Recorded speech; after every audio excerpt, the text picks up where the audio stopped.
Okay, well, screw it. I guess we have to do it this way. Try to do it where it be landscape. But we gotta do what we gotta do, right? Um, Still saying the orientation is locked. Oh, I see. It's locked that way. So this way I'd be like crossing your screen sideways. Fuck it. I'm gonna do it this way. I feel like doing it this way.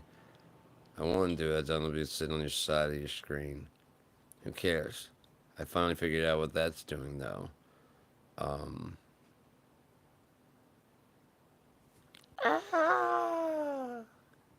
Hopefully it's crazy. Hopefully it looks stupid because I'm gonna watch this back for too long. Anyways, about UNEA. Let's talk about UNEA, shall we?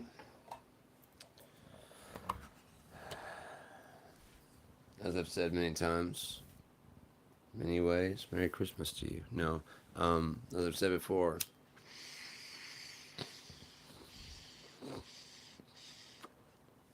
I'm often when I'm not here, if you will.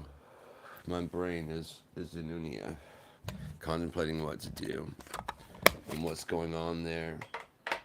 You know what's happening. I'm always I'm always writing new stuff to go on in UNEA. I love the place, man. I mean, it's like I needed a place where. Shit, I gotta get some pot. I'll be right back.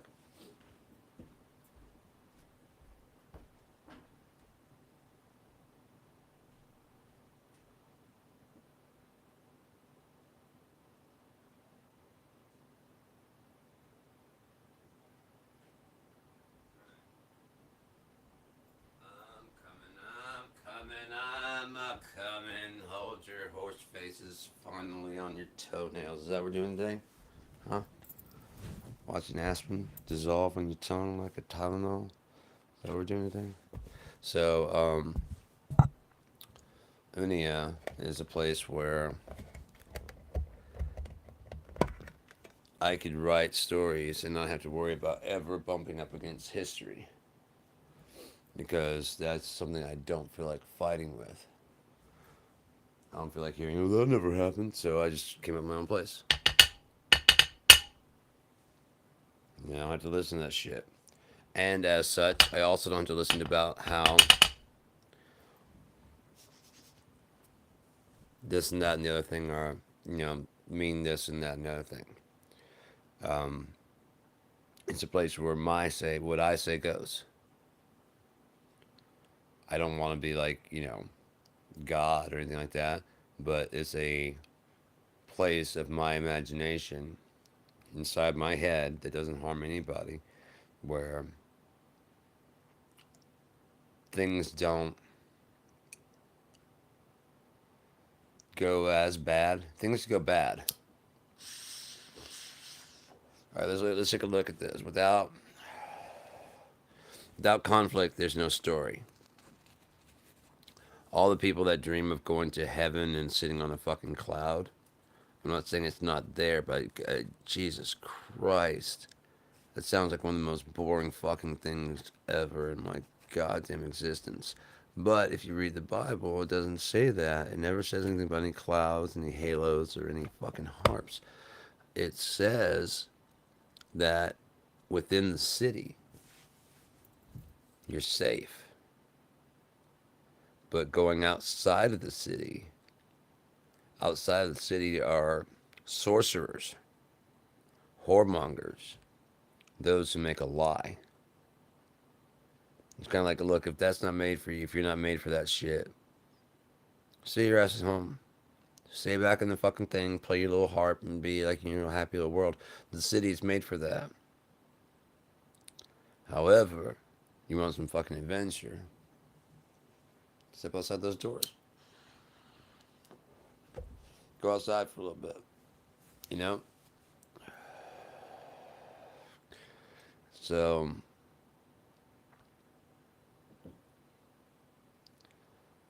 Unia is a place that. Now, 22 has always been my lucky number. I was born on the 22nd of a month. Not unfamiliar. You know, I mean, it's just common to be born on the 22nd, but throughout my life, 22 has played a pretty big number. In my first band I was ever really in that actually had some writing and we actually got some stuff done, I was born on the 22nd of a month. The other guitarist was born on the 22nd of a month. Then we met a drummer, and he was born on the 22nd of a month. Then we met a bass player. He was born on the 11th, which is half of 22. So 22 it just like constantly popped up throughout my life, and it's been kind of a almost like a guiding thing, but it's kind of like one of those synchronicities. Kind of lets me know I'm on the right track. And Revelation has 22 chapters, so um, yeah. That being said,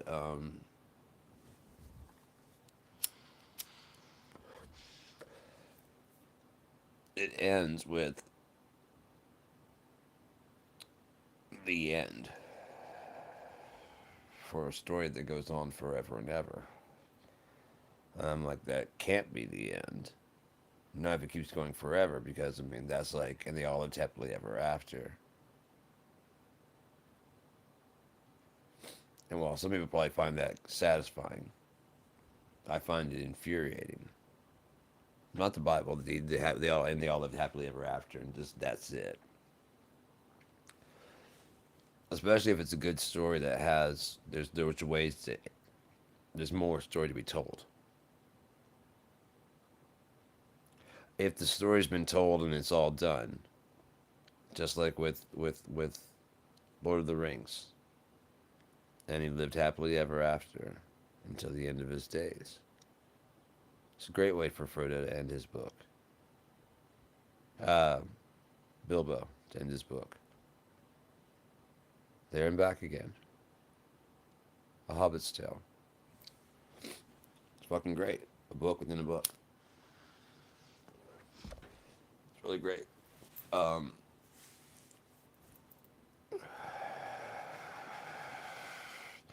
the problem I have with Tolkien, and it's not with Tolkien, um, with Lord of the Rings and The Hobbit, and not being told by anything new, not being told by Tolkien himself, is the fact that um,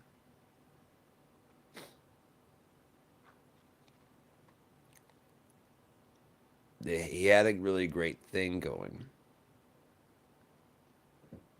and perhaps he didn't see any other way to do it. Maybe he never saw a sequel coming to The Hobbit to begin with, you know, and people were kind of hounding him for a sequel.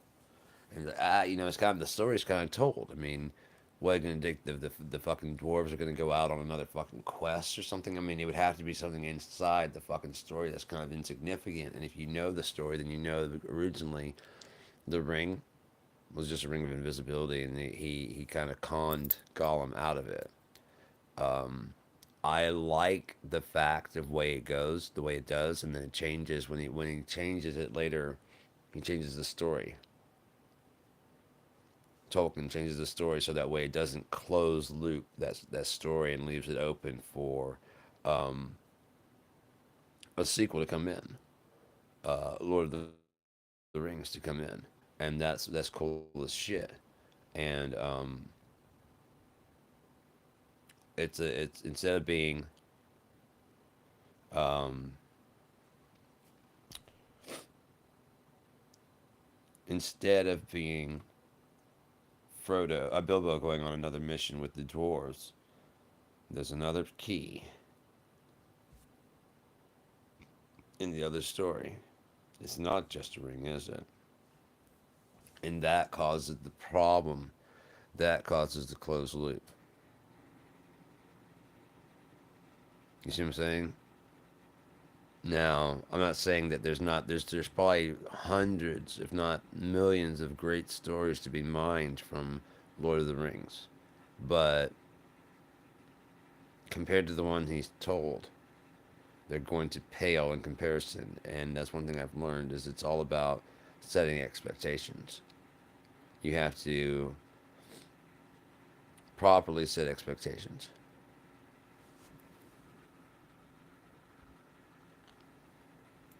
Huh? How about save you?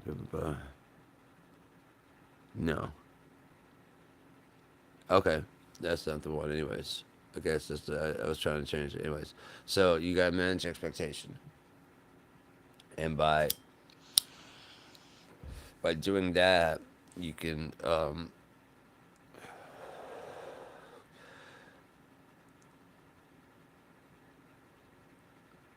I'm sorry that I paused for so long. There's just so many ideas that popped in my head. I've been taking that Neriva, Prevagen. Prevagen is a really good mind enhancement drug. What I found is that you don't want to take them pretty much like daily because they're like any drug. You'll get used to them.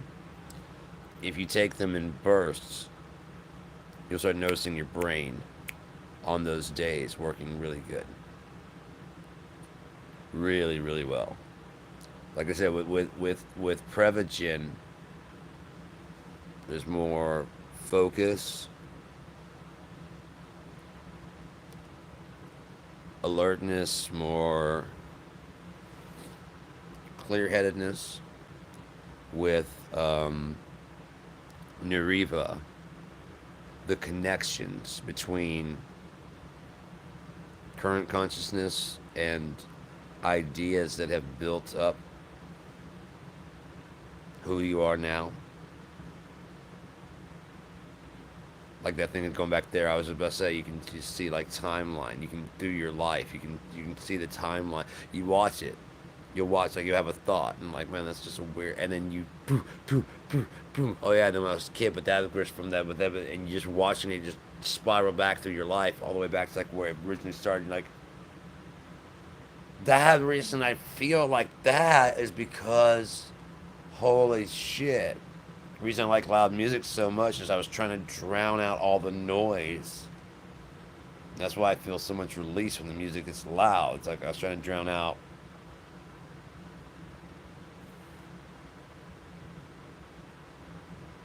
Okay, you know what I mean? You start noticing shit like that. It's really cool. It's really cool, and it's, I mean, you gotta be willing to take a look at a lot of things, which requires to not be afraid of yourself. Wherever you end up, that's who you are, right? Wherever you go, there you are, and whoever you are when you get there, that is you. All the baggage you brought with you, that is you. You go on vacation, you have a miserable time because you back home you're having a miserable life. Could be that you're just miserable. Some people are just miserable, man. They are. They're just miserable. And they're miserable to be around, and they're miserable to. It just ruined everything. It's like a dark cloud hanging over your sunny day. And don't get me wrong, life is pretty much one long stop, non stop dark cloud. It's so bad of a place that I created another world to go dream and live my fantasy life at. And face it, I mean, although I've got the costume and stuff for my character in the book, there's only a limited places that I would be allowed to wear it without being looked at weird. You go running around dressed like a Dungeons and Dragons character, you're gonna be looked at kind of weird. And it's not like I give a shit, you know. It's not like I give a shit. I don't. It's it's more the shit you have to put up with. You don't. It's not necessarily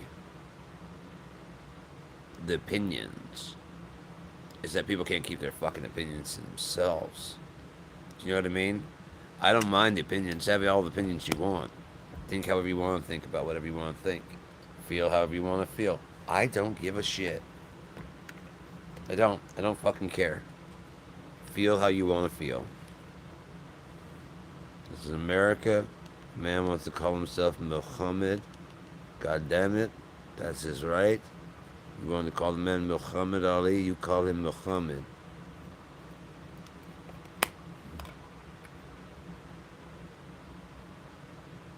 You have the right to feel whatever you want to feel. And in a place where you have the right to, like my dad did part some good wisdom on me and some funny shit.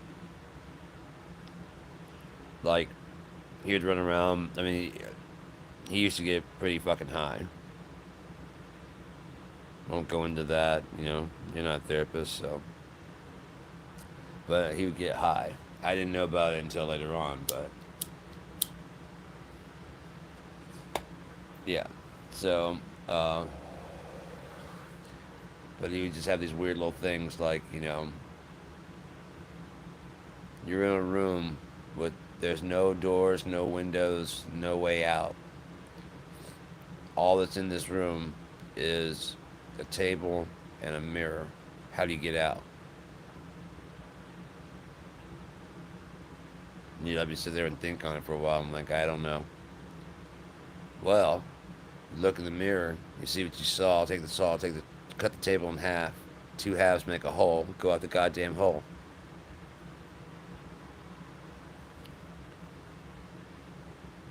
You wanna know why I'm fucked up? That's the kind of shit my dad was saying to me when I was like 4 and 5.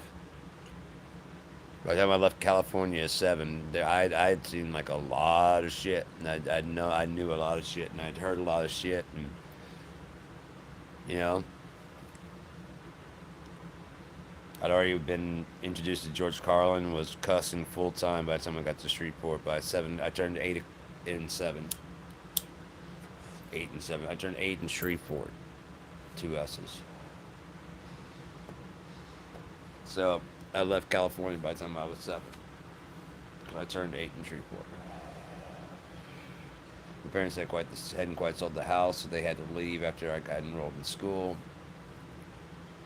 So for like a year and a half, I lived with some family. Um, but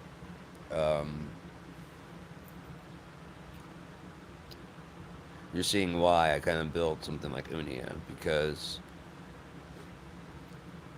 it's not an escape.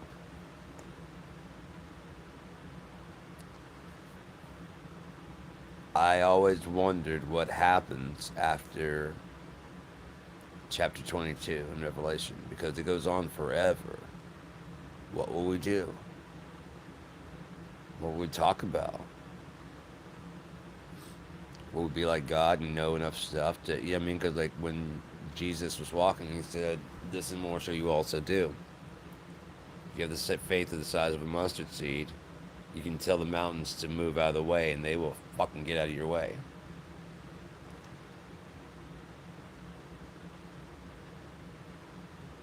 Me? Yeah, you. You have the faith the size of a mustard seed.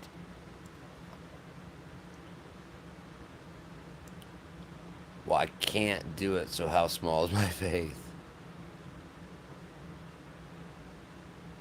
Oh, ye have little faith.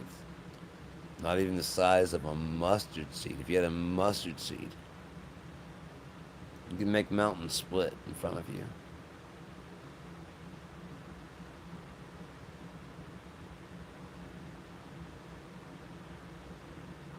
Now imagine you had a whole body made of faith.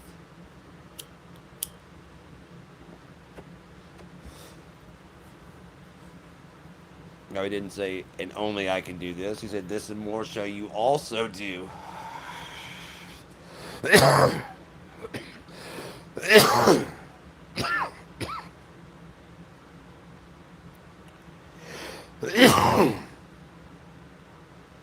Me personally, if there is like a heaven, my heaven would be I'm not cut off from everybody else, but I have a little fucking cosmic corner, you know what I mean? Like a fucking universal corner I can go get into.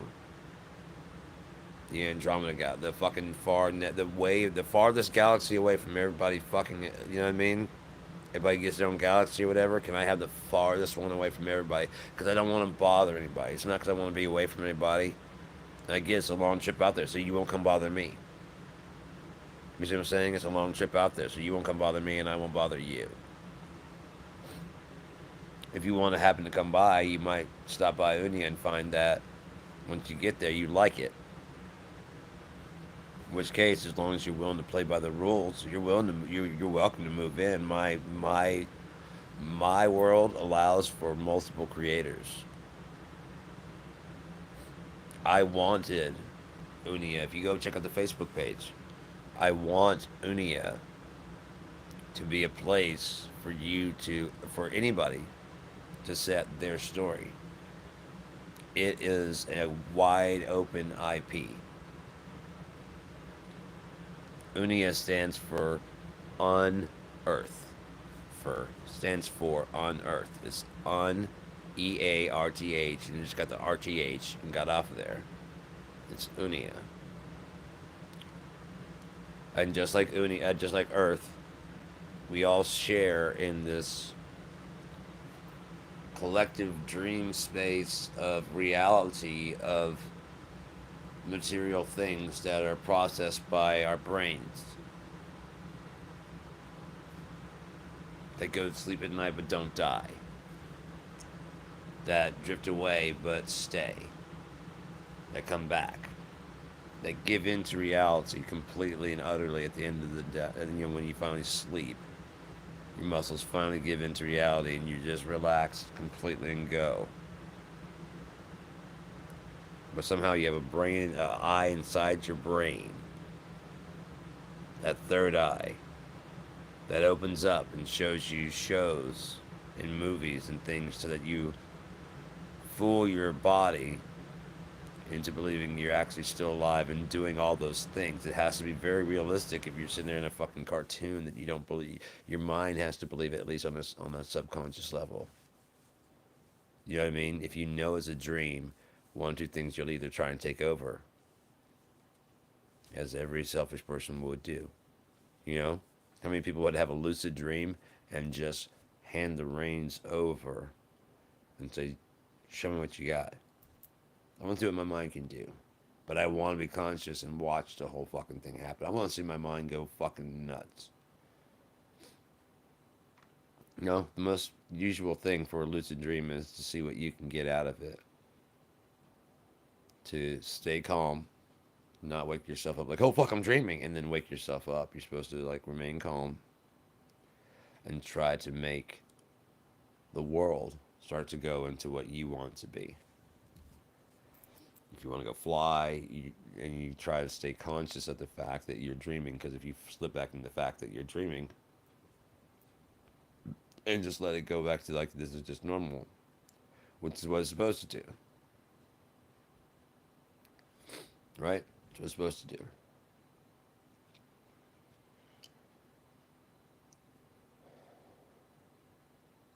But if you go to the Facebook of UNEA, it says that for friends, family, and fans of the novels that I write, of UNEA, of whatever, and hopefully, you know, fellow dreamers that wanna dream of shit.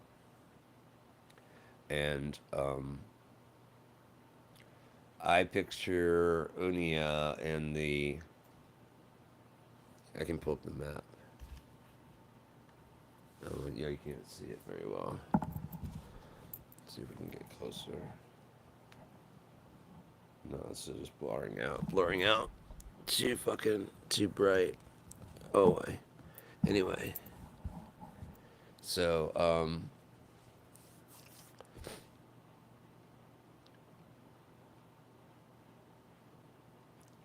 the Zero Era is kind of the founding. All the stuff kind of gets put in its place by, for lack of better terms, NPC, worker drone, people. These are good people. They're whatever. They're just thinking isn't really their forte. It's just not deep conversations. Getting drunk and fucked up and following the rules and keeping your nose to the grind and doing what you got to do. You know, hard laborers, hard drinkers, hard partiers, but not really too concerned about the workings of anything. It's all working, so why bother? That kind of mentality. Now amongst them there are in UNEA during this era, which was a long, long, long time. The Zero era was a long time. There were many races of many different. They each had their own worker. The elves, the dwarves, the humans. They had their own worker people, and they all did like the early heavy lifting of setting up the societies and things like that, and the big major cities of humans, major cities of dwarves, major cities of you know what I mean, like all those major cities.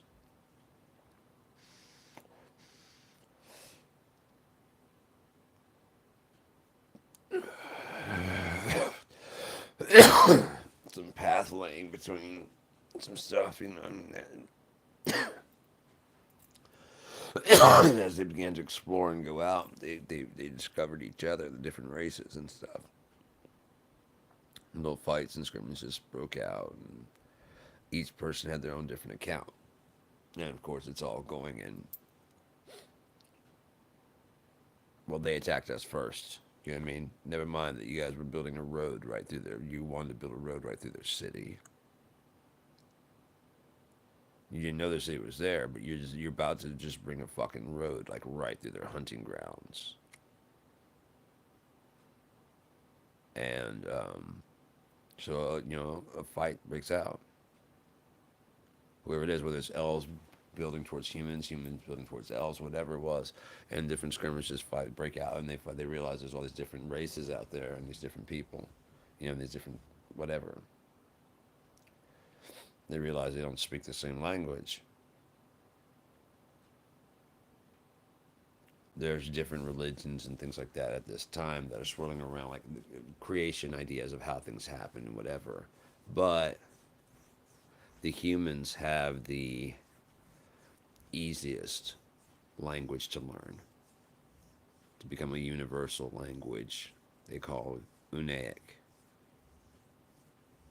for UNEA and UNEA, and so it becomes like a universal language, kind of like how English is. It becomes a planetary language, an UNEA language. Planetary be extreme.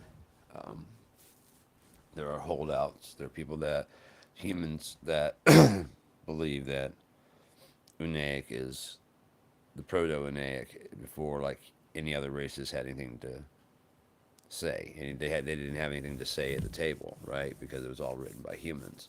So why should we have a word for mating season for these lizard creatures? No, that's not actually UNEA. Well, no, it's not human. It actually is UNEA because UNEA is all the other people. And there are hardliners that way about whatever. So, but when they finally settled on a language that they could all speak, and so that way all records and all that stuff, you can have records written in your language, and you can keep your language if you want to, but there needs to be a equal copy, a word for word translation in UNEA. That way records can be kept and everyone can have the same translation of the things that happened. That way you can have a one objective truth. Right? It wasn't like, and even if someone's going back and says like, okay, well, what happened with this great war? And if you can check the dates and like, okay, We were blah blah blah blah blah. Our camp was raided by so and so. These fucking elves from the fucking South Valley. Then you go back and you read like the elves fucking version in UNEA, which is that you don't have to learn like a whole nother language to find out what happened. And it's like these motherfuckers. We'd warned them for the last 5 months. Do not build into the forlorn forest. Don't build into the forlorn forest. Just don't do it. Fucking start building into the forlorn forest. They're just cutting trees down and cutting. They have this path that they want to lay to get from their city of Argus to this other fucking like little. Some of those trees are fucking thousands of years old. We warned them. We thought maybe they might like go around, and so we weren't going to do anything. And then they started hacking on trees, and so yeah, we started firing arrows at them. We weren't aiming at them. We were firing arrows to let them know that they were doing the wrong thing. What the fuck? And see like arrows like, and then she just packed their shit and went out. But no, they decided to get pissed. So did we attack them? Yeah, we attacked them. But they started the shit. They always leave that part out. Oh yeah, I mean they sent us a letter saying that we should not attack. I mean we shouldn't. The forlorn forest is, you know, off limits, but they don't get to tell us that. Argus is closer to our. I mean, forlorn forest is closer to Argus than it is to their city. So technically, it'd be ours. So they don't get to tell us what goes on there. Well, technically, you guys were the last race to show up in UNEA. Technically, if you want to get technical, we were all here before you guys popped into existence. So you don't have this right that you think you have. We were already here when you showed up and you needed a place to live. So that starts the war between the elves and the humans. The There are two types of elves, the Dane and the Teln. The wood and the high elves. Um, the wood elves have blonde hair and fair skin and are a little bit taller because the um, Dane had Dayn had when the humans showed up, they didn't know anything about them, and they were interesting. They were a little bit shorter. They weren't as tall as the elves, but they had different looks, and so the elves liked them. The humans liked them back enough to get have some children. But then they realized kind of like what the humans were doing and up to, and so they kind of went back to, yeah, we don't breed with them. But that was enough to introduce changes in skin tone and changes in hair color.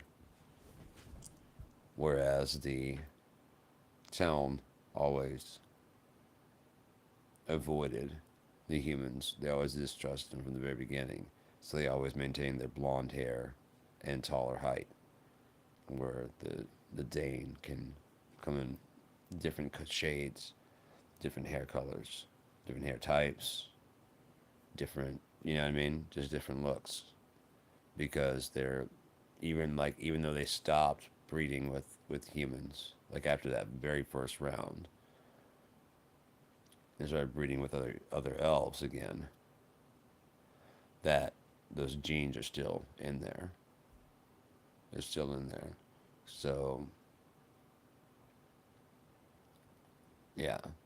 And even the other Dane, the other like the high elves that decided to breed with them also. Like, I mean, I mean, come on, they're just not.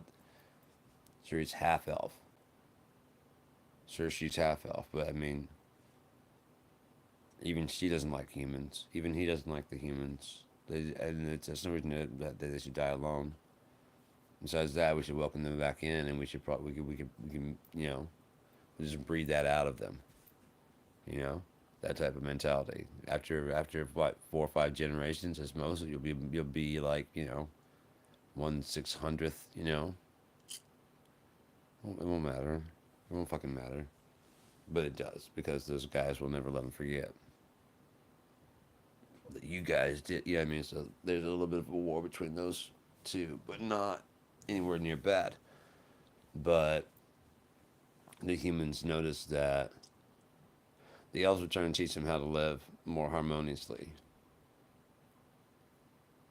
with the planet instead of like the human style of um, create, build, use, greed, me. How to live in harmony with what's around you. They even showed them how they did like natural magic, like healing and light and spells like that. The humans heard basically nothing aside from we're unified, both Dane and Telm. We don't like the way you're doing things. Oh, and by the way, we have magic. Instead of hearing what they were supposed to hear, that's what they basically heard. So the envoy goes back, and they're like, "Look, all of our racial shit that we fight against each other, they don't have that. So we got to knock that off. So racism just doesn't happen there. So anybody who wants to accuse me of that in the book at all, it just doesn't happen. By the second era, by the time this takes place, there was in the zero era. By the first era, racism was wiped out. There was the racism is now instead like the humans versus the elves versus the dwarves versus the Monaga versus the orc versus the ball Baul versus the fucking you know what I mean. There's goblins, there's kobolds, there's dragons, there's all kinds of shit. And so there's enough shit to fight without having to fight humans having to fight each other over stuff, skin color. At least you're a fucking human, basically, is their kind of mentality. Um, Not so much in the first or second era when it comes to half bloods. They're still not that way. Like, well, at least you're half human. They're not there quite there yet, and they actually never will get there. But I could see how one of the characters in there could probably get me labeled as being anti-trans, but that's not the case at all.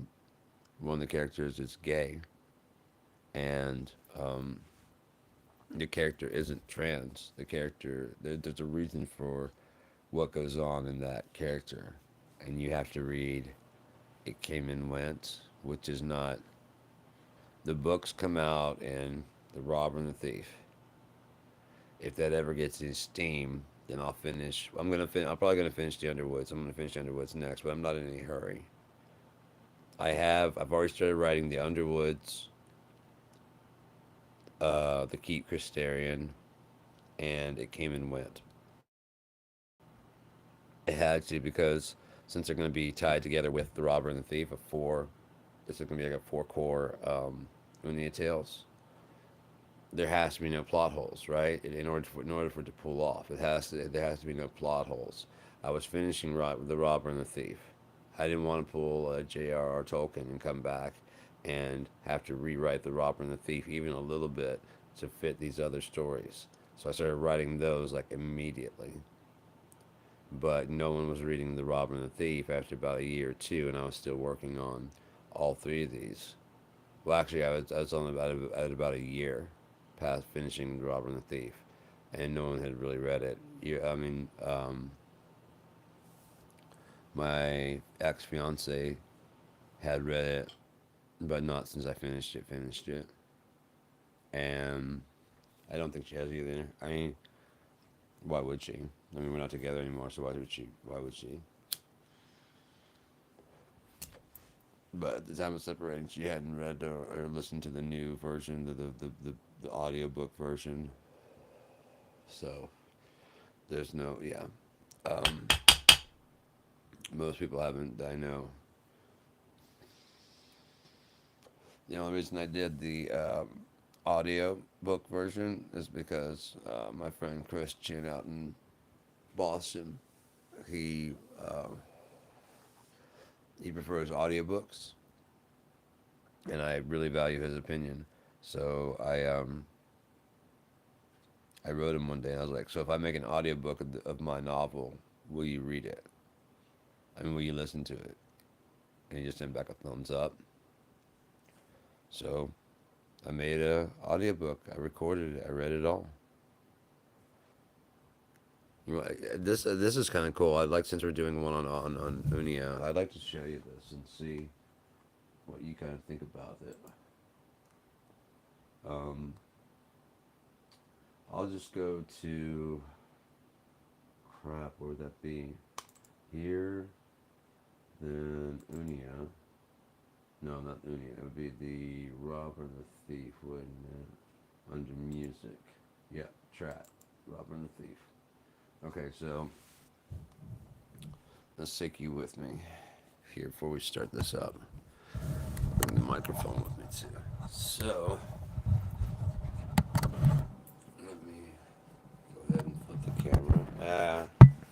Shit. Now the microphone gave him more stuff to worry about, don't we? Alright, so, flip the camera. I'm kind of regretting the orientation. I bet you, yep, the orientation is locked. Rotate the device back. Okay, so,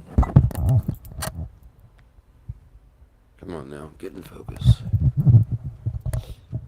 As you can see, The Robber and the Thief, Part 2, Part 3, Part 4, Part 5, and then Part 1, The Robber and the Thief Project. This is like, yeah. So, alright. Now, yeah, I'm back to me, but that's not really, I should probably leave it on the other side around. I'll go ahead and start like part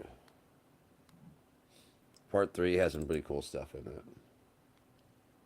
Let's see if it's too loud. It probably will be. Part 3. After I was let out, free, back into my home city, I decided to flop wherever I could. I took any hire as long as there was something to learn and earn, collecting the money and the stories along the way. Now, this one hire was fairly interesting and definitely worth telling. I was 28 winters along and closing in on half of my permanent citizenry plan. I only had 23 crowns to go. On this particular day, I was relaxing back in my favorite tavern, now making sure to stay away from the hot seat unless that was part of my plan. A man burst in the front door with more confidence in his voice than he deserved. He wasted no time. "A mage, a thief, a fighter, come!" he said with the sureness of one who's done this hundreds of times, followed closely by what looked like a small-statured mage disguising as merely the helper.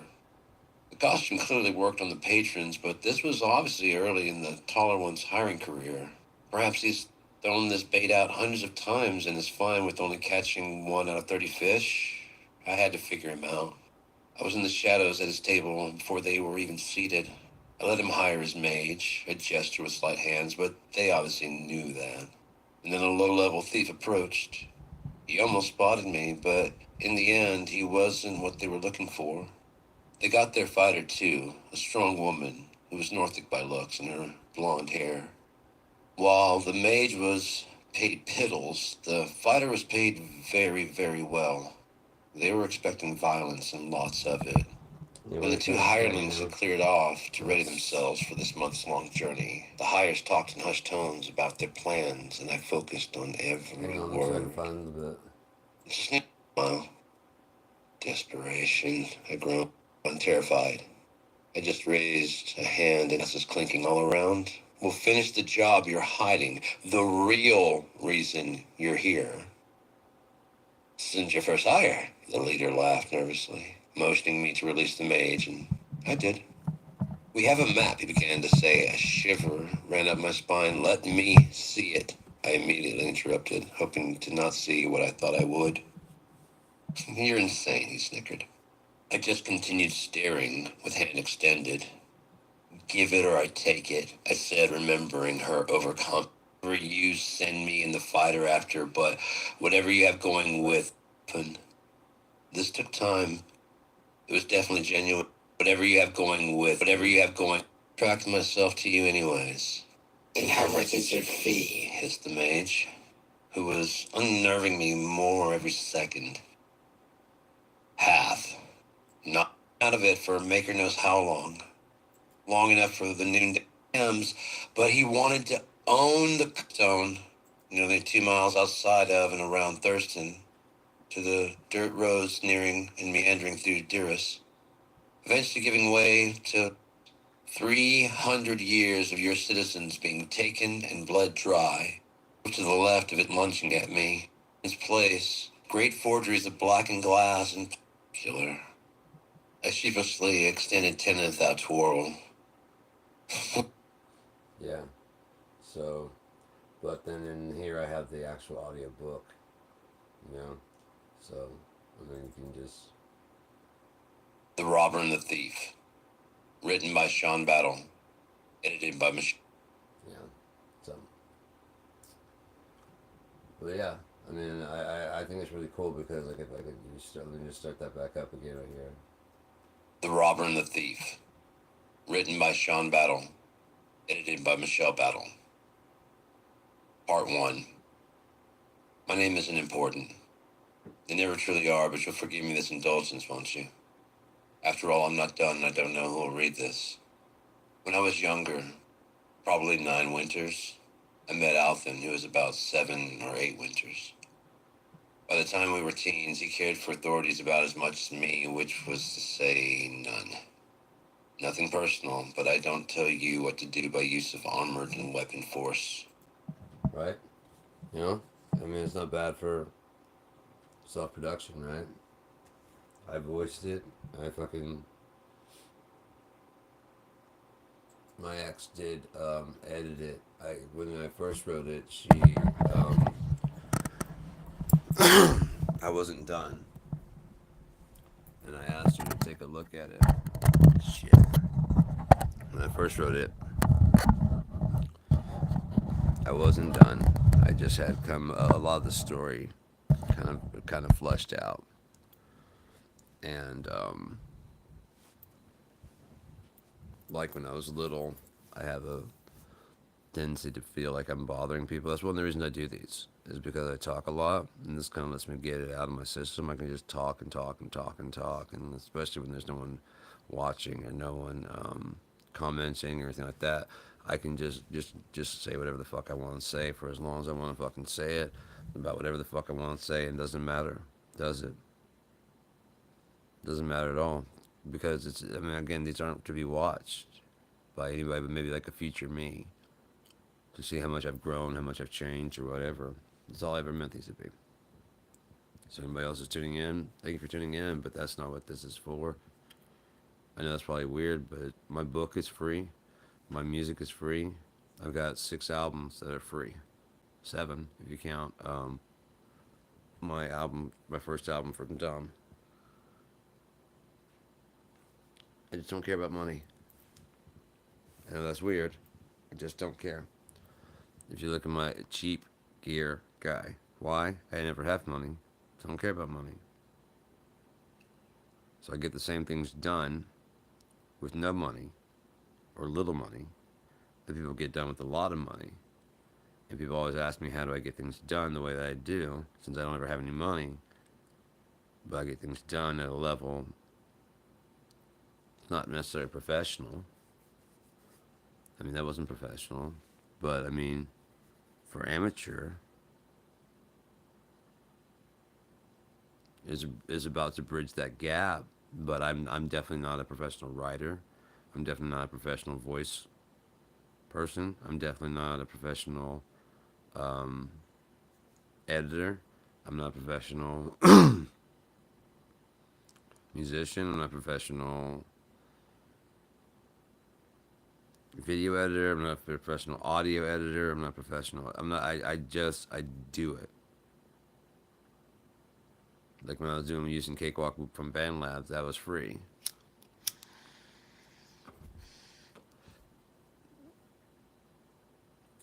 There are several plug-in packs that are free, and I appreciate them, and I like them, and I use them. But damn it, I don't have my fucking scraper, do I? No, I gotta get like another one or something. So I use the free ones, but mainly I use the free ones as flavoring or salting, or something. I mean, a bit of change from my usual go-to. From my go-to, I won't say get stale, but because I try to mix every song that I do, as if it's its own fucking thing. You know, I have techniques that help me get certain things done, and I know a way to get certain things done, but I actually know two or three routes to get from A to B, and I'm learning more about each one of those routes. With vocals, there are with every instrument, there are certain things that are kind of like for me. In order to get a quality that I want to achieve, there are certain have to plugins that have to go in with every instrument. And if nothing else, sometimes that doesn't work. So the have to plugin, it's good to have a similar backup to it. The free stuff, it's beautiful. The pay items are freaking awesome, but I've got to thank Audio Assault and Plugin Alliance for setting the new pace. Plugin Alliance at the new pace at. Okay, so back in the day, let's go back a little bit. That's we should be on my music. This is about UNEA. So, since this is about UNEA, let's stick on UNEA.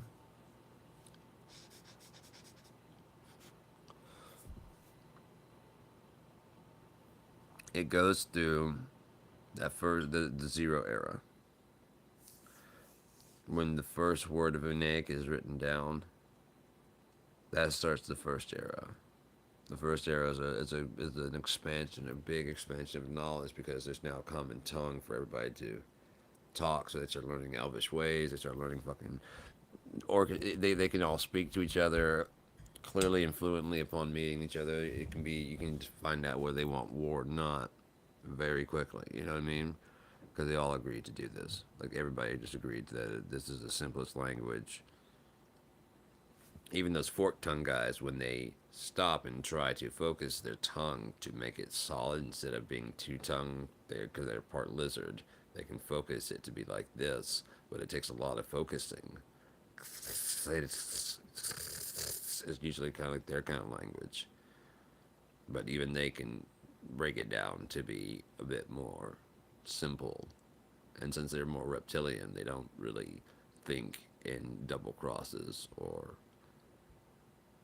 double meanings to words. The word means what the word means. And that is it. How does one exactly fuck oneself?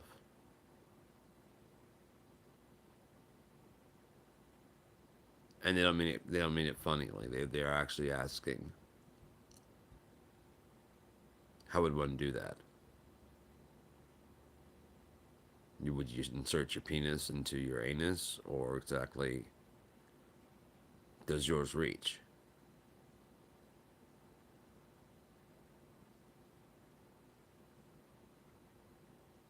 Is this a normal thing for humans to do? I've heard this before. I've heard humans say themselves to each other to go fuck themselves. I know what to fuck means. I know what yourself means. But is this common for people to go fuck themselves?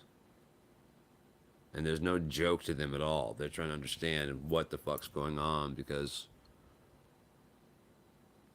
I've heard that. I've been down at the docks and the dog go fuck yourself. Okay, these humans are weird.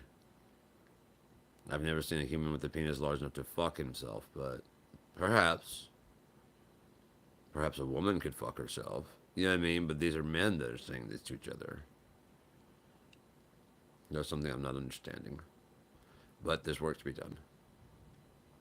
I'll find out later. You know, I'll understand it later. It's they say a lot of things that don't make sense.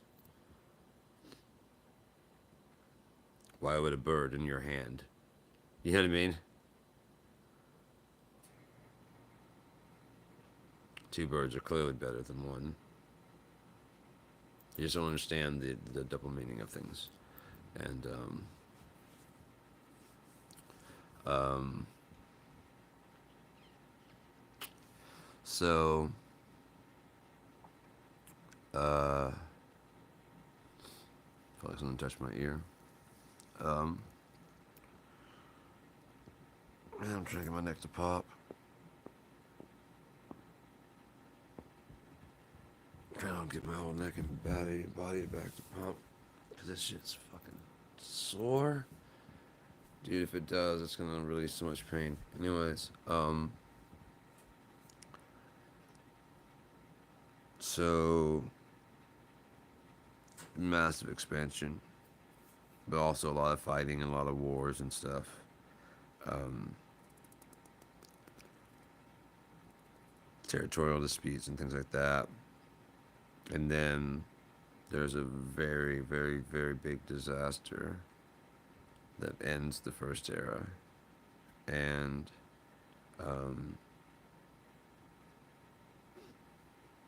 it starts the second era. The good thing that what a lot of things died in the zero era, between the zero era and the first era. Even though the planet didn't die, a lot of things did. A lot of hatred, a lot of things like that, a lot of mistrust, distrust. Um, Others were reinforced, you know. Others were destroyed. But for the most part, it was mostly positive. People started getting along a lot better. Now they can understand each other and what the different cultures, you know what I mean? What seems like an attack in your culture would be taken as an attack. It might be a greeting in another culture. Yeah, we stomp our feet. We stomp our feet and howl. It's not a threat. We're just saying hello. That's how we do it. Then you guys just start shooting arrows at us. Well, not in our culture. I understand in your culture that's the way it happens, but in our culture, that's how we say hello. But that's yeah, is the way we say good morning, friend. How do you guys say it? You say good morning, friend. We don't say the same things the same way. That's,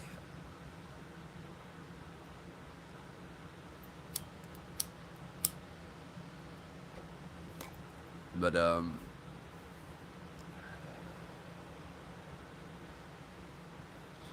so yeah, they're like, oh shit, we thought that was like a scream. No, we're saying hello. So those wars started slowly dying away.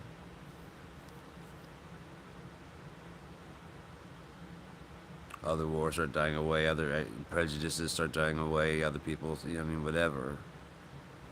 The old guard starts dying away, and the new guard starts coming in. And with most things, there are people that are, when the old guard is dying off, they try very hard to entrench if their children especially are not. if their children are taking on a direction that they don't like, they try hard to instill in the grandchildren. Have you noticed that? No, that's just a pattern. That's just a pattern. I'm not trying to say like 80 people do it. No, it's just a pattern because from looking out at the world, the way we grew up was perfect, was the right way to do it. But that's because it was the right way to do it at that time with that technology and the knowledge you had. So yes, it was perfect. The 90s were perfect.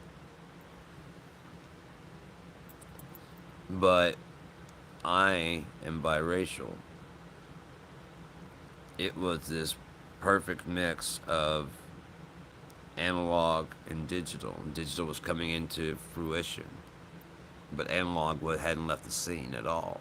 It was still there. Like, I mean, Nirvana's Nevermind was recorded on tape, but they had the very earliest version of Pro Tools there.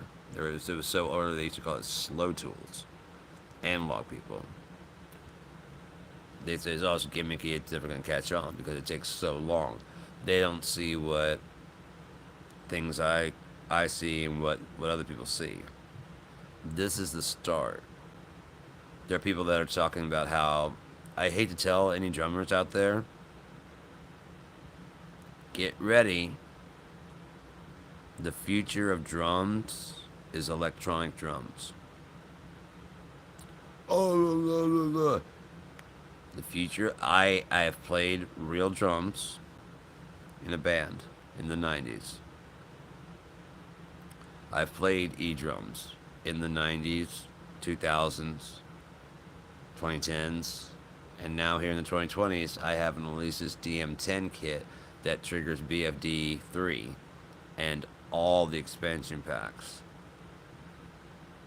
Now, it's not perfect recreation of all those kits, but I'm not a true drummer. I'm a percussionist, okay? I'm a percussionist who has enough coordination that I can play a kit with a bit of proficiency. Not like, I mean, I'm no Dave Abbruzzese. I'm no fucking Matt Cameron. I'm no professional. I'm self-taught. They are too, I believe. But I didn't dedicate the time they dedicated to it. That time I dedicated to guitar. That was my primary instrument. I first started with like singing, then I moved on to guitar after a very short amount of time because I really didn't feel like singing was my thing. I liked it, I loved doing it, but I just don't feel like like I'm a lead singer. The 90s then has this analog and digital feel as rap is coming up with electric whatever, and then some of the rock guys were jamming with them, Aerosmith and Run DMC, Anthrax with a heavy metal version of Bring the Noise, which of course brought on the Judgment Night, which had the Biohazard and Onyx remix of Slam. That shit was dope. I mean, Slam was already fucking dope. And then Biohazard got in there and fucking fucked that shit up, dude. That shit was dope. Um, which of course bred in new metal, which is that rap metal, like Limp Bizkit type shit. But the one thing they were forgetting about was the fucking dope ass rapper. Fred Durst. If you had, I guarantee, because like Limp Bizkit as a band, if you had Limp Bizkit as a band playing, but you had one of these more a rapper of caliber from their time frame, who is willing to go in the Andre 3000 kind of route and kind of buck the norm, like fuck the norm and buck the norm and rap over top of some rock or some whatever. And then if they have like if he has like a DJ, the DJ also works with the band also, and they all kind of collaborate together and make beautiful new fucking music, the kind of ways like Sugar Ray had a chance to keep going in that kind of route. They did some very catchy ones, like I gotta say that fly. All around the world, statues crumble for me. Who knows how long I loved you? I'm sorry, dude. That's just everyone I know's been so good to me. I was around the time 25 years old. My mom wasn't dead. My mother, God rest her soul. But I want to get high. Why don't you roll me up a fat one and then roll one bigger than that one? I just want to fry like a bird in the sky. I'm so high, smoke another joint. I get high, high, high. Look at the red in my eye. Need some Visine because I'm so goddamn high. Shit. So,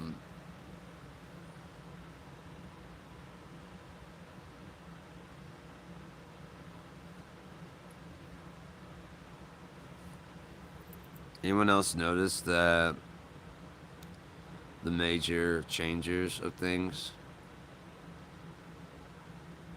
end up dead or killed or something like that? Malcolm X, Martin Luther King Jr., Kennedy, Kennedy, Kennedy Jr. Um,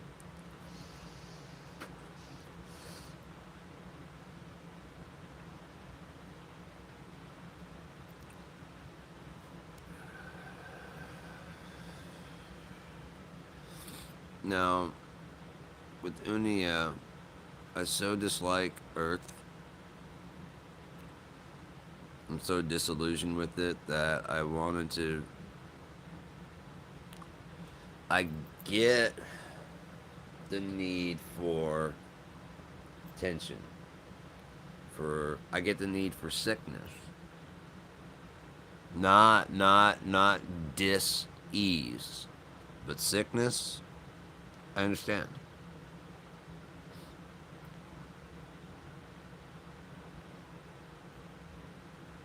UNEA is a place where I was able to. I can't get people listening to me here, but in UNEA, I can just go ahead, flip a switch, and purge all that I think is wrong with Earth. That's ever been wrong with Earth.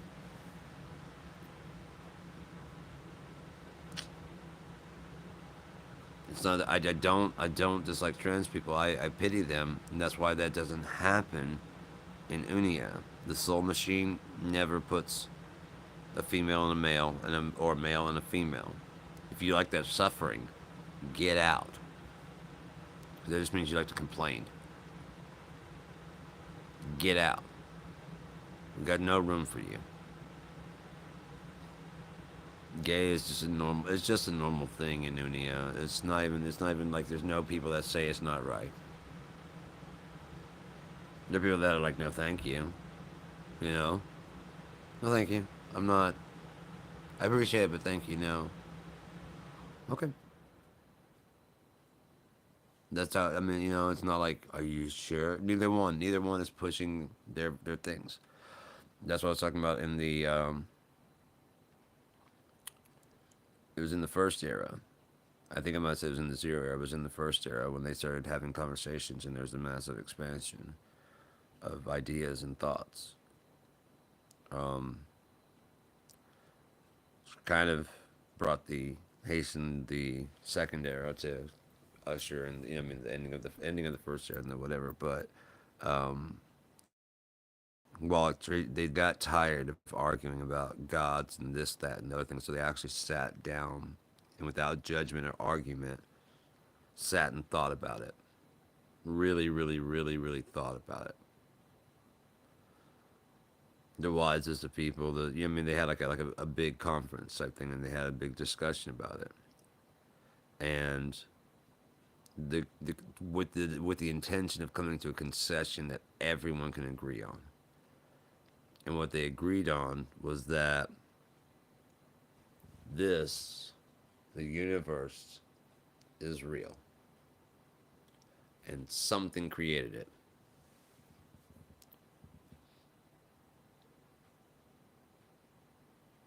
Okay, we agree on that, right? This is real. This couch is real. This guitar, that sound is real. The voice, this is real. I'm real. We're agreeing on certain things, right? I mean, if we're gonna go to the fucking esoteric to the point where it's like, is it really real? The semantical, is this really just a projection in the jellyfish's dream that's floating through the universe on the back of a fucking monkey's dick? Are we really gonna go there? No. This is base level reality. Is there a higher reality? Possibly. Is there a lower reality? Yes, sleep. That's definitely not real, right? We can agree that sleep, what you have in your dream, there's no reason to wake up and be mad at your spouse because you had a dream that they cheated on you. Because you had a dream. That was in your mind. That was your insecurities that forced all those thoughts. They did nothing to you. That just reinforces my thoughts that you're cheating. You ever think that your thoughts that they're cheating are why you fucking made a fucking fantasy dream where you could finally live it out so you could just finally have it out and be done with the thought? You're tired of thinking about it, and so your brain makes it where you actually have to live through it. And do you die? No. It could be a therapy if we'd actually understand what dreams really are and are for, you know? Um, that would help a whole lot because, yeah, I'm going to go off on another thing. So, syntactical, semantical, um, self-evident. It's just, man, you gotta give it to him, man. It's just great, great theory.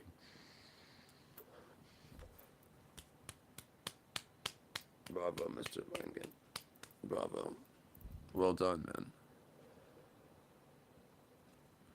Well done. So, but while we are killing time in this ether of eternity of whatever that is, black hole gravitational dilation as forever wraps around the emptiness of nothing, creating it and making it into a something. You know what I mean? The space time dilation that, allows there to be something inside of a nothing or nothing inside of a something or however it works, macro or micro or whatever the fuck it does. Inflationary, stationary, conflationary, contraction, and expansion. I think I said compression. Although I do actually believe I might have been right when I said compression. That I would disagree with Mr. Langen on. It may be compression. If you look up compression, like on like compression versus clipping in audio files, you'll see what I'm talking about. Um, Compression is more squeezing and squishing. Um, Contraction would be would be dilation. No, dilation would be big. So constriction. So contraction is contraction down. Um, but compression implies an outside force. Yeah.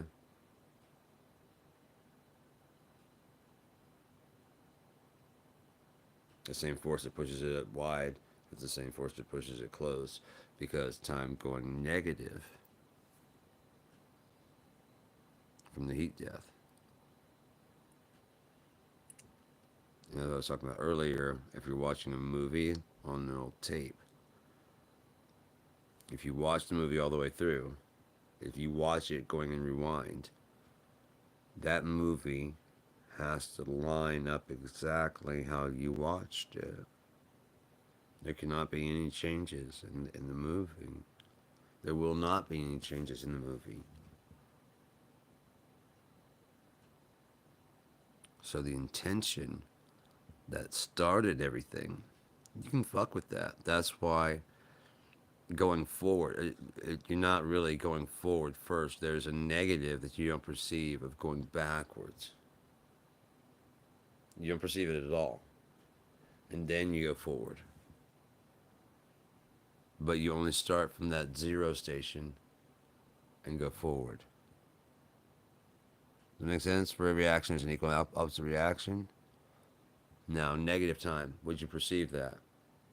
No. So me going backwards this much, or going forward before that to go backwards, you wouldn't perceive that. You'd only perceive the motion that's wanted. Yes. Does that make any sense? Yeah, so just stick with UNEA. So in UNEA, I don't like the Earth for a lot of the things that it's got going on. Like if you ever watch old GI Joe, Star Wars, um, and Star Wars is ripe for this. It's just ripe for this. Um, so if you ever watch them, they're very childish, very, very, very, very childish, and that's my voice is weird. I got a partial. I'm still getting used to it. Okay. Yeah, you got partial or whatever this guy denture. You know what I mean? It's just and my tongue is hitting the roof, and so therefore it's making weird sound and shit. You know what I mean? It's just fucked up. So sorry about that. It sounds weird from time to time, but at least I can admit that what's wrong there. Uh, See, got my good going out teeth. Got my good going out teeth in. Yeah, sonny. Look at that. Got a whole new smile now. I can go chew a steak if I want to. No. You're not supposed to eat with this at all. I guess I could pop it out while I'm talking because I mean just talking. Um, but I guess talking would help to get me used to it, wouldn't it? So, um, with Unia, I made it more mature than Star Wars. Far more mature than Star Wars G.I. Joe. I learned the lesson of G.I. Joe, but I also learned the lesson of Hostel. And Hostel, I never watched Hostel 2. There's other ones and that prove that there is a going too far. There is. There's a going too far. Requiem for a Dream teeters right on the edge. God, it's a beautiful story. Dark as fuck. Dark, dark, dark. David Aronofsky, I believe. I think he also did Pi. Yeah, he did Pi. Because it has some of the people from Pi in there. Um, Pi was really good. Um, there's some really good movies out there. That's why it's kind of hard to impress me with some stuff because the things that I really like are the ones that are really catch you off guard. Like the ones that if I'll put it this way, if I hear someone say that they like it, like a movie, if I trust their judgment, I'm likely to go. If that's all they tell me. The more they tell me about it, the more I can deduce about the movie, and the less likely, or the story, or whatever it is, the less likely I am to do it. Because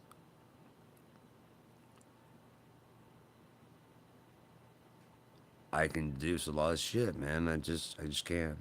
Somebody tuned in. Hello, how are you? It's very late or early, depending whatever. This is nothing. If you're just tuning in just to be entertained, I'm just talking about stuff. So this is nothing. Um, so yeah, I don't like a lot of movies. I don't like a lot of I don't like a lot of music. I don't like a lot of books. I don't like a lot of stuff. I'm a little bit of a fucking. I've even become a little bit of a fucking coffee snob. Um, Again, I've been hanging out with my mom a lot. One of the reasons I moved up here is because I wanted to be closer to my mom, and I know her, but I don't like know her, and she doesn't really necessarily like know me. We're both getting to know each other more as time goes on. It's really cool hanging out with my mom. She's very funny, and she's really cool to hang out with. It's just that, like, I mean, growing up, she was mom, than I was a kid, you know. But like now that I'm like fucking 48, I can say fucking 48, and when she's driving, she's not. Oh shoot, you know what I mean? It's like oh shit, you know what I mean? Like yeah, there you go. We're both adults. You know what I mean? I played Cards Against Humanity with my mom at that wasn't Thanksgiving. Was it Christmas? It might have been Christmas. I don't know. It might have been Christmas, but you know. But yeah, it's funny. It's very cool. Yeah. Um, but I was talking with her about shit, and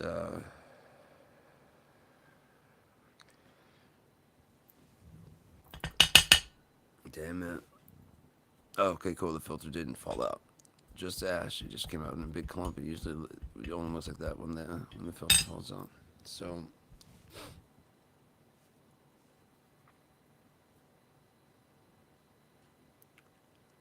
there's see that's what I don't like when people come in. It throws me off. Um, yeah, it just throws me off. I prefer just to be just rambling on about that shit and whatever. So um,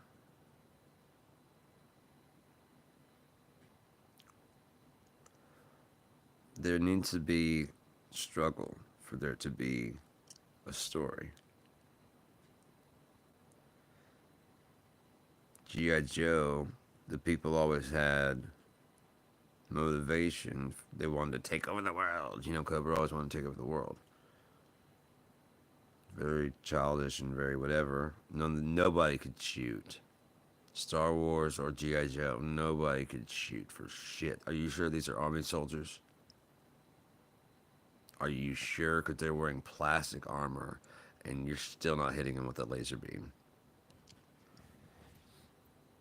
When they say laser point accurate, apparently they weren't talking about you fuckers. Because there's like 20 of you bitches. And like, Han, what are you doing?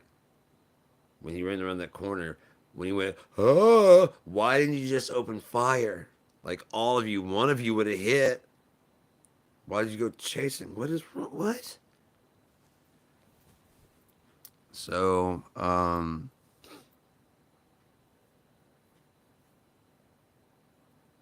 I made the story loosely based on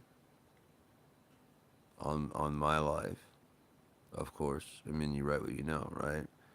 And so, my friend Opie, who I used to hang out with, um, and so I started learning a lot of things about writing. Like when I first handed over my first draft over to my ex fiance, um,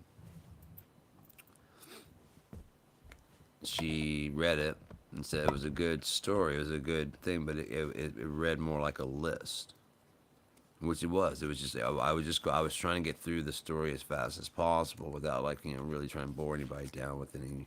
It was already at like 48,000 words. Yeah, 48,000 words when I handed it over to her, which was like it may have even been 35. I don't know. It wasn't like super far in, but she said so far the story was good, but it just read like a list, and I was like, you want more? And she's like, yeah. Okay. So I started just like I started explaining a bit more for me. I put more detail into it, and when I did that, she read through it again. It's like, yeah, that's what and then she also edited it and made it. She reads so, and to her credit, she was taking a college course, um, and she handed me one. She asked me to read one of her essays to turn in, and I read it, and I was like, I wasn't really impressed by it because I didn't understand what I did, what just had just happened. Had I understood what just happened, I would have been fucking blown the fuck away. it read so smooth and so clear and so whatever that I was sure she had copied it and pasted. That's how it was written the way a textbook is written. That it was that clear.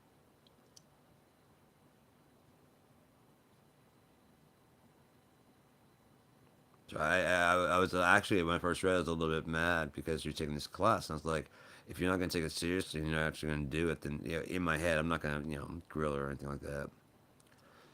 I don't think I might have asked her. I think I might have asked her like, did you copy that? And she said no. And when she says that she wrote that, I was like, and of course she was mad, which she had every right to be. You got accused of. I just didn't understand. She had never really written anything like that before. If she had written anything like that before, I'd be like, okay, this is how she writes. But I'd never read anything of hers that was like that before. And like, oh, I'm smart. I'm like, I never said you weren't smart. I've never read anything you've written that. I mean, I'm reading this right here, and you're basically, I mean, it's like a textbook. It's a compliment. It's not an insult. It was so much like a textbook. I expected like you ran this through like a fucking generator or something. You know what I mean? You just took the book and information and put it through some kind of fucking filter type thing. You know what I mean, or whatever. Like you just chopped different parts of different pieces and so made it line up. That's how fucking clear it is. But no, she wrote it. So but she read my book and there were places that I made big mistakes just because like I'd start a sentence and I pick up later, or I thought I backed up and erased. I'm getting tired now. Um, yeah, it's been an hour and 27 minutes. It's 7:11. um, take my meds, go to bed. So, the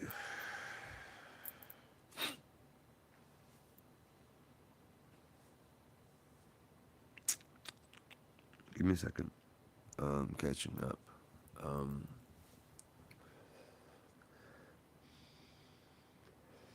what time? Getting tired. I was talking about.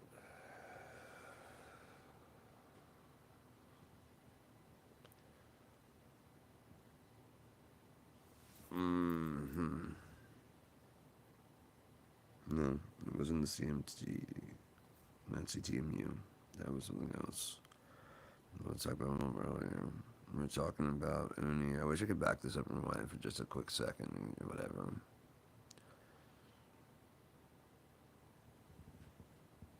I know I was getting on my way to talking about how, like, Opie was the inspiration for one of the characters in the book. My friend Opie, who passed away. And, isn't that cool? You can write somebody they can live forever as a character, especially if it takes off.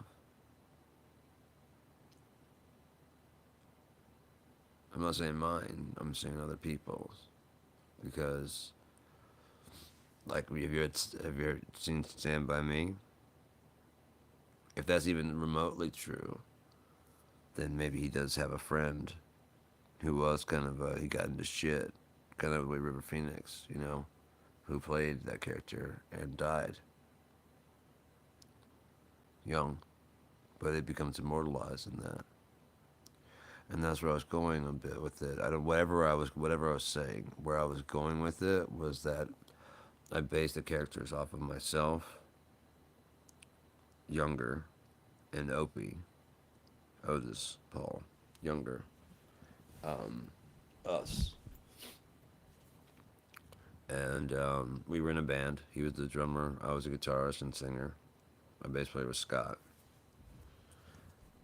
and but me and Opie were very, very tight. And yeah, very loosely. It's not like a biographical thing by any fucking means. Some of the shit is real. The more out there shit, of course, is not real.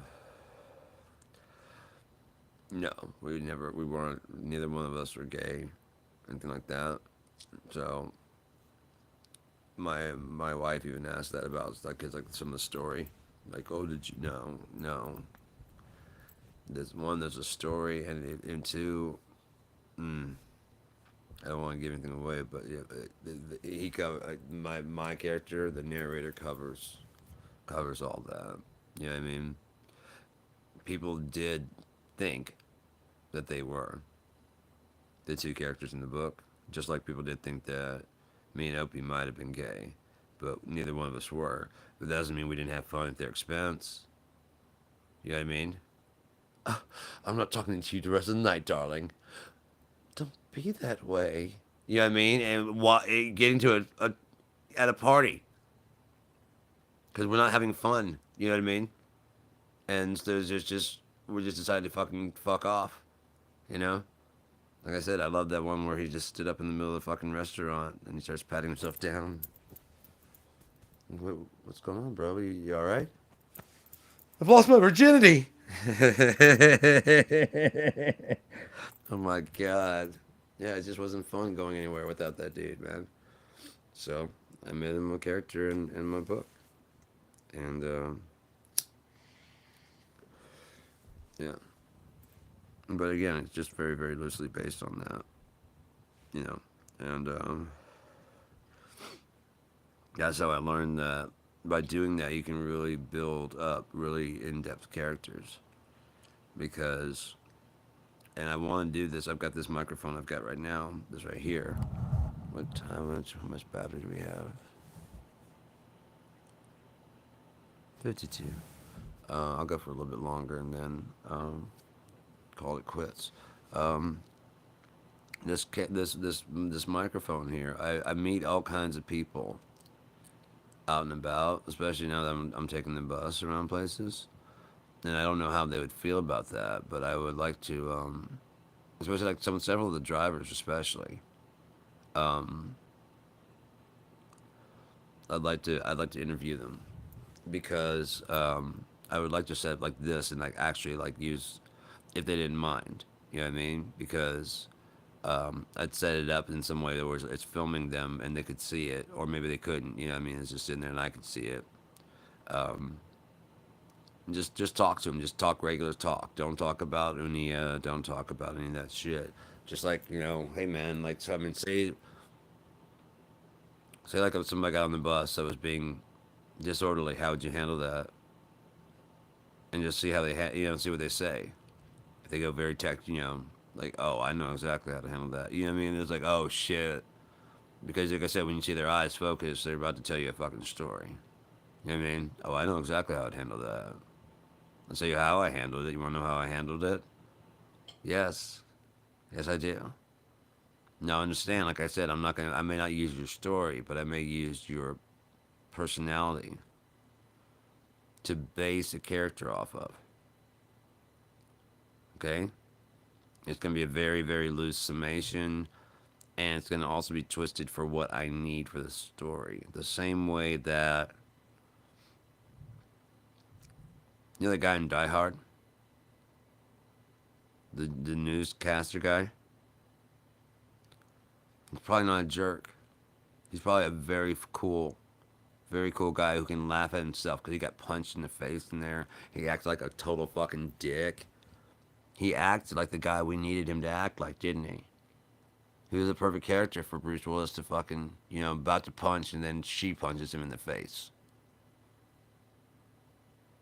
But it also needed that moment of betrayal for this guy who's being a total dick to go over and show that that's the McLean residence. And now he has leverage, right? It's not Christmas. It's just not Christmas.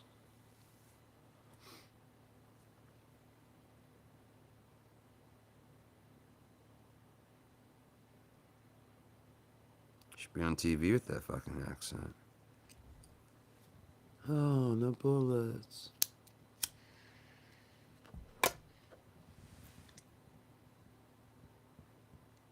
Yippee-ki-yay. Motherfucker.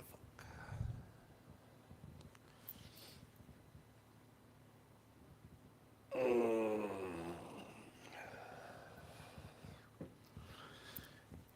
Why? Here's the thing.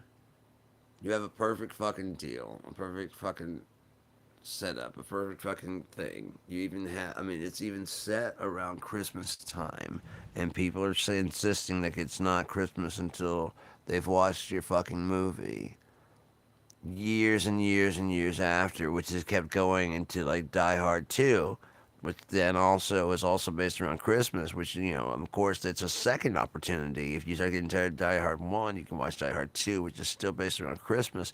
And so even when it's over and all this fad's over,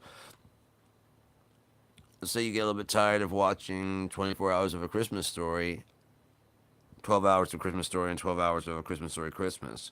You know, if you intertwine the two in between, because Christmas Story Christmas is a great way to wrap it right back into Christmas Story to wrap it back. You know what I mean? It does a really good job of tying the two together. I really like a Christmas Story Christmas. I refuse to watch a Christmas Story 2. I watched a little bit of it and just like, you know, wanted to scream blasphemy and storm out of the room. That's how I felt about it.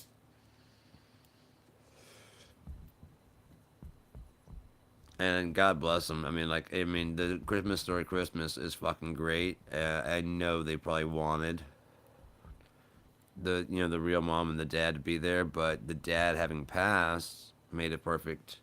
I don't know if you've read that, if you've heard that, if you've seen the movie, so I'm gonna shut up. But the guy who plays him is already dead, so they could either replace him or incorporate that into the story, which is what they did, and in a really cool, tasteful way. I think. I think he would been cool with the way it ended. I'm kind of glad with I'm kind of cool with the way this one's ending. Fucked up and weird and sideways. I hope. I hope this is still sideways. I hope like now. This is the only time I'm like looking at you normal. Am I looking at you normal now? Hi. That's how I want it to look. I'm hoping that it comes out like this. I have a scene from my movie Fat Boy. Um, God, I almost cracked my neck and back. Maybe I should do it the other side too. Ow! I need someone to push on my back, man, like right between my shoulder blades. Someone to just push on it. You know what I mean? Like really, really push. Ah, ah, ah.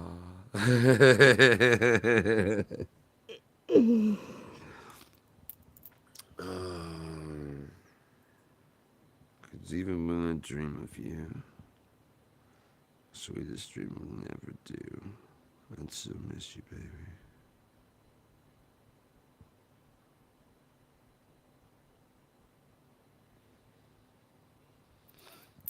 Um,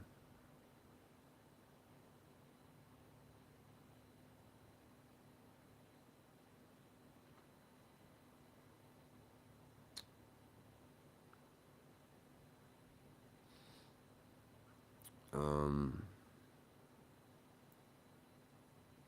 yeah, I'm gonna go ahead and sign out. I think I'm done for the day. I'd like to talk more about UNEA sometime if anyone wants to hear about it. I don't want to give too much away. That's why I'm like a little cryptic in here and there and bouncing around. Hopefully, you've forgotten most of the stuff I've said already, and hopefully, it was an entertaining enough of a show that You want to know what the rest of the shit was about, so you go back and check out the rest of the shit, right? If anybody even watches this, which I doubt, I mean, these probably have like a view time of maybe like 10 to 15 seconds, I bet. Max. I don't see anybody wanting to watch this. Why would anybody want to watch this shit? Um, I was seeing the room get very full, and I'm guessing people are learning, wising up that it's just me talking and nobody wants to watch that shit, so they're just staying away, which is cool. Um, I never started these to like get, popular.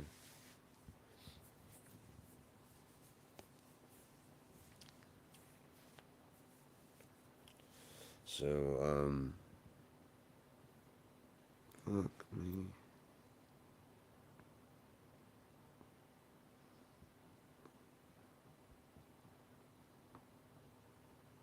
Mm. Can you hear that?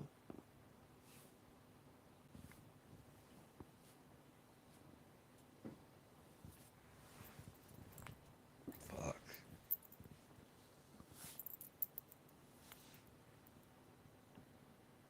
It's close to popping. It feels like it's like a safe or something, I'm picking a lock. And just keep lining these things up in different ways. Eventually, they're gonna get to a place where they're like gonna line up in just the right way to go and fucking crack.